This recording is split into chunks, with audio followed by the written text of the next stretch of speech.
The story begins with elders of the Osage Nation burying a special pipe, feeling sad about how their descendants have merged into white American society. As they walk around their land in Oklahoma during the yearly flower moon, when flowers bloom, some Osage find oil coming out of the ground. This brings them lots of money because they own the land where the oil is found, but they have to share the money. The tribe becomes wealthy, as it retains mineral rights and members share in oil lease revenues, though law requires white court-appointed legal guardians to manage the money of full and half-blood members, assuming them incompetent. The Native Americans of the Osage County have the highest per-person GDP of any group of people around the world. Despite this, the Osage people in Osage County are the richest group of people in the world when you look at the money each person has. In 1919, Ernest Burkhart returns from fighting in World War I to live with his brother Byron and Uncle William King Hale on their big ranch outside Fairfax. Hale pretends to be nice to the Osage. Hale is married to Myrtle. Hale, a reserve deputy sheriff/cattle rancher popularly called King, poses as a friendly benefactor of the Osage, speaking their language and bestowing gifts. Hale secretly considers the Native Americans as sickly people.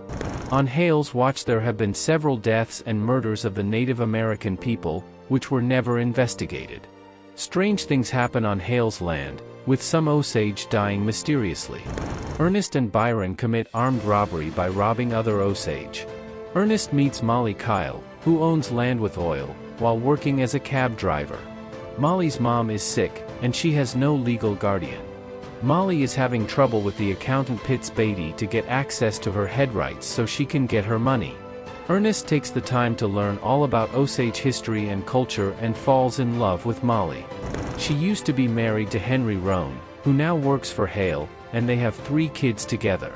Hale secretly orders the contract killings of multiple wealthy Osage, thinking that if Mollie's family dies, Ernest will inherit more head rights. Mollie is diabetic, and her mother Lizzie is ill. Mollie's sister Minnie dies of a mysterious illness. Her husband Bill gets her land.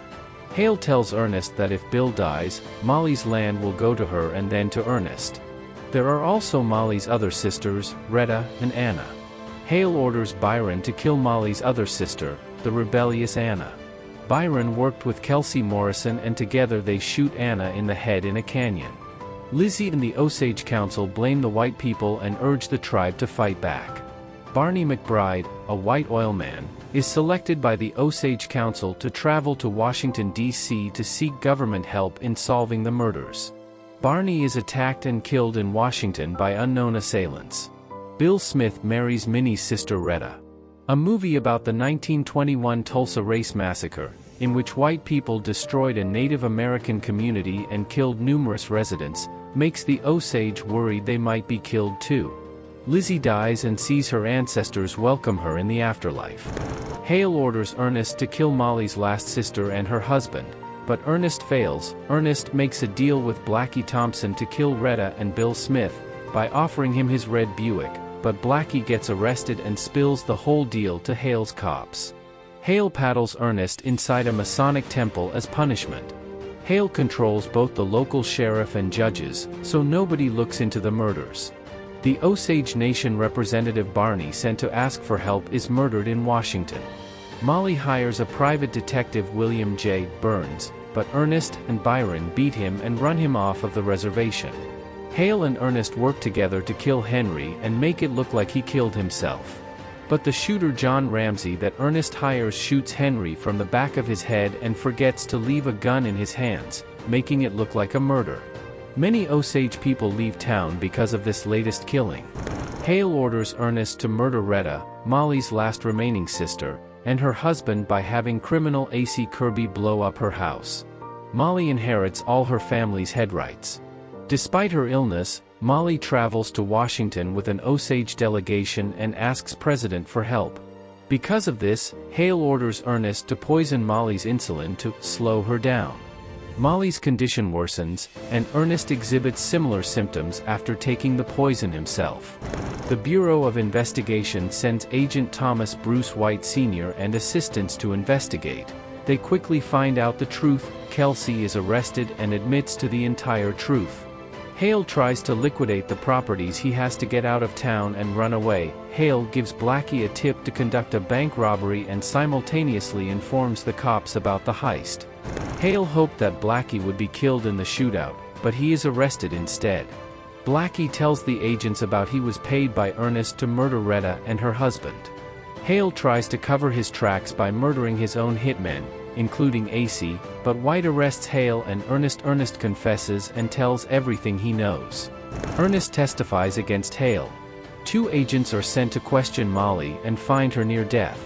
They rush her to the hospital where the doctors discover that she has been repeatedly poisoned and quickly notify White and the other agents. Luckily, Mollie recovers. White persuades Ernest to confess and turn state's evidence against his uncle. Hale's attorney tries to convince Ernest to claim he was tortured and recant.